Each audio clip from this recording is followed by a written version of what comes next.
2 बकरे निर्मित हुए हैं और 5 बकरे और निर्मित होंगे, हमारे कारीगर लगे हुए हैं। ले जाइए 1000 रुपए, मात्र 1000 रुपए जो की लागत लगी है। 1000 रुपए में ये प्रतीकात्मक हमने जो है इको फ्रेंडली बकरों का निर्माण करा दिया। आप ले जाइए, इस पे हलाल करिए, चाहे झटका करिए, जो करना करिए। नमस्कार साथियों, एक बकरीद का त्यौहार क्या आया, पूरे देश में अलग ही तरह का कुछ तांडव शुरू हो गया है।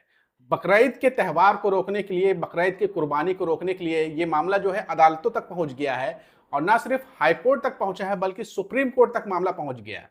और सुप्रीम कोर्ट में जो ये मामला लेके गए हैं हिंदूवादी संगठन, उनका तर्क ये था कि कुर्बानी जो है वो ना हो पाए, लेकिन सुप्रीम कोर्ट से भी उनको लात पड़ी है। उसके अलावा हाई कोर्ट ने तो ऐसी लताड़ लगाई है और ऐसी चोट मारी है कि वो किसी को दिखा भी नहीं पा रहे हैं और अपना चेहरा छुपा करके घर में बैठ गए हैं। इसके अलावा ये भी देखा जा रहा है कि बकरीद के मौके पर कुछ अजीब हरकतें कुछ संगठनों के द्वारा लगातार इस देश में किया जा रहा है और उन हरकतों को देखने के बाद आप यकीनन हंस देंगे। 2 मुद्दों पर आज हम अपने इस वीडियो में बात करेंगे, तो आपसे गुजारिश है कि आप इस वीडियो को आखिर तक जरूर देखिएगा। साथियों, कोर्ट में क्या हुआ, कैसे हिंदूवादी संगठनों को लताड़ लगाई गई है सुप्रीम कोर्ट से और हाई कोर्ट से, वो हम आपको आगे बताएंगे। लेकिन आप अपने स्क्रीन पर पहले ये वीडियो देखिए। इस वीडियो में आपको देखने को मिल रहा होगा कि एक बकरा बनाया गया है, वो भी मिट्टी का। और जिन लोगों ने ये मिट्टी का बकरा बनाया है वो ये कह रहे हैं कि आप इस बकरा को ले जाइए और बकरीद पर सांकेतिक कुर्बानी करिए। और इस बकरे की कीमत जानते हैं कितने रखा गया है? 1000 रुपये रखा गया है। मुझे तो हंसी आई पहले बात, ये बकरा, मिट्टी का बकरा देख करके। और इसे खरीदेगा कौन, ये तो समझ में ही नहीं आ रहा कि 1000 रुपये लगा करके मिट्टी कौन खरीदेगा, ये तो मैं नहीं कह सकता हूं। हालांकि ये जो बकरा बनवाया गया है, कुल 5 बकरे बनवाए गए हैं, वो भी हिंदूवादी संगठन के द्वारा। और अभी आप आने वाले वीडियो में देखिएगा कि जिस संगठन के लोगों ने इस बकरे को बनवाया है वो ये कह रहे हैं कि इस बकरे को आप ले जाइए सांकेतिक रूप में और अपने यहाँ कुर्बानी दीजिए, चाहे झटके से इसकी कुर्बानी दीजिए या फिर हलाल से कुर्बानी दीजिए।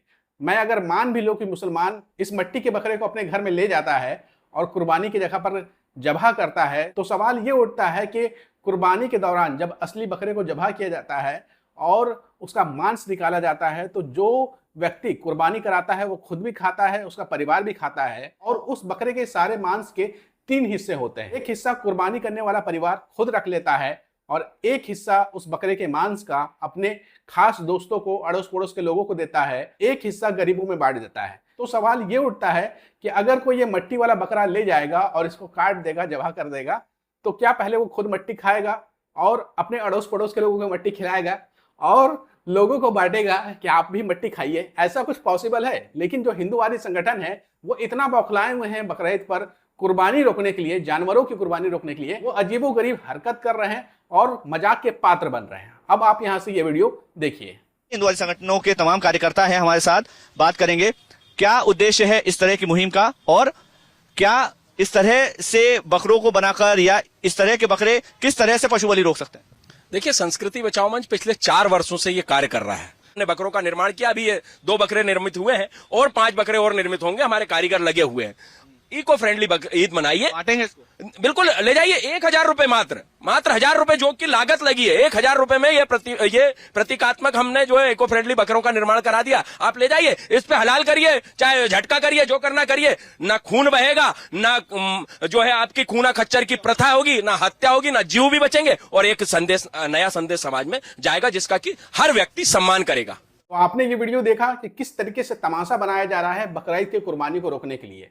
कहीं मिट्टी के बकरे बनाए जा रहे हैं तो कहीं केक बनाया जा रहा है। और जब इन सब कारणों से भी पेट नहीं भर रहा है तो हिंदूवादी संगठन जो है वो कोर्ट की शरण में पहुंच जा रहे हैं और जज साहब से कह रहे हैं कि जज साहब, आप जो है बकरीद के कुर्बानी के ऊपर रोक लगा दीजिए। लेकिन जज साहब भी इनको जम करके लताड़ लगा रहे हैं और कह रहे हैं किसी हाल में भी कुर्बानी जो है वो बंद नहीं होगा और जिस जगह कुर्बानी होती है उसी जगह कुर्बानी होगा।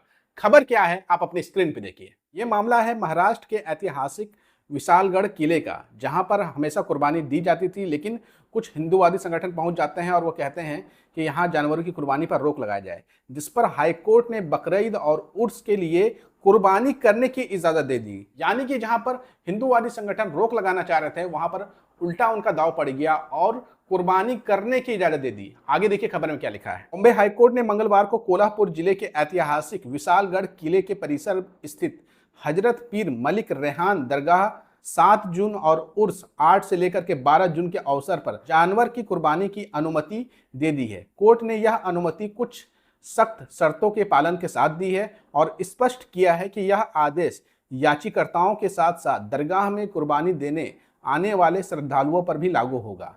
और जस्टिस नीला गोखले और जस्टिस फिरदौस पूनावाली की अवकाशकालीन खंडपीठ हजरत पीर मलिक रेहान दरगाह ट्रस्ट की अंतरिम याचिका पर सुनवाई कर रही थी।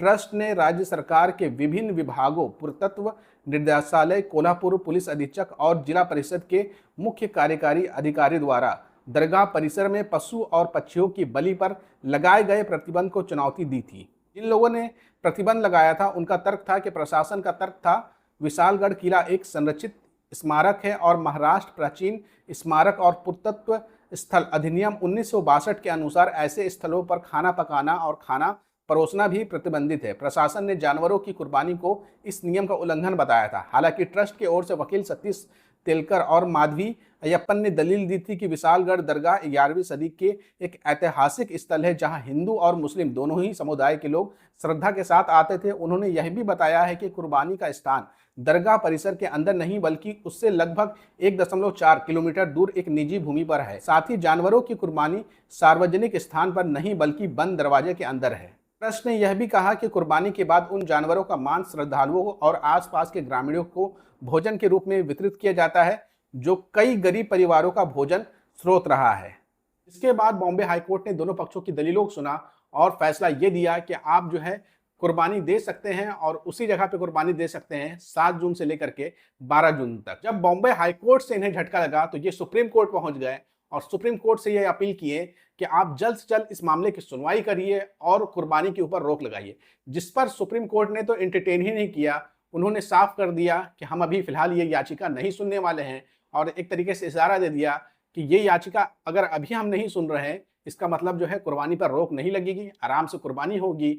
और सुप्रीम कोर्ट से भी जब इनको झटका लगा तो खाली हाथ के लौटे और अब शर्म से अपना मुंह छुपाए फिर रहे हैं। यानी कि साफ हो गया है कि बकरीद की कुर्बानी को लेकर के जितना भी ये प्रपंच रच रहे हैं सारा इनका फेल हो रहा है। भले ही गोदी मीडिया के गिद्ध एंकर इनकी बाइट लेकर के चला दें और टीवी पर एक माहौल बनाने की कोशिश की जाए, उससे कोई फर्क नहीं पड़ रहा है। कुर्बानी हो रहा है और ये जो कुर्बानी को रोक लगाने के लिए सुप्रीम कोर्ट का दरवाजा खटखटा रहे हैं, हाई कोर्ट का दरवाजा खटखटा रहे हैं, हर जगह इनको मुंह की खानी पड़ रही है। साथियों, आपका क्या कहना है इस वीडियो के ऊपर कमेंट करके अपनी राय जरूर दीजिएगा और इस वीडियो को ज्यादा से ज्यादा शेयर करिए।